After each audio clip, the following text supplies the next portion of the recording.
Одоогийн нийгэмд бол залуучууд ингээд тийм ерөөдөө байгаа мөнгөө ихсэх зорилгоор л айгүй их тийм бит тавьж тоглолт юм болов.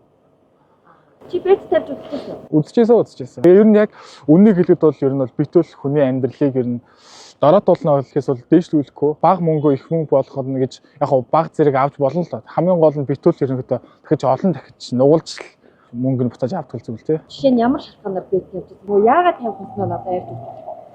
Яг нэг яралтай ингээд ийм их мөнгөний хэрэг гараад бол яг тавьж эхэлж ийсэн. Гэтэ яг олохын хувьд олж ийсэн. Гэтэ баг багаар алдчихсан. Их хэмжээр бол алдаагүй. Тэгээ ер нь энэ зүйлээс л өөрийгөө бүрэн татаа авцсан л та. Бид чи агентаар дамжуулж орсон уу эсвэл утсан дээр чи нөгөө нэг юм рекламууд гарч ирээд байдаг ч тэр шугамар орсон. Таньдаг хүнээсээ л. Таньдаг хүн агент байсан. Гүүгүү. Зүгээр л нэг ингээд юм найзууд ч юм уу тийм хүмүүсийг харж байгаа л. Ер нь бол яг өөрсдийнхөө амьдралыг авч явахыг хүсэх юм бол ингээд бит хэлэг зүйл бол амьдралч явж хэрэггүй шүү л хэлж байна да.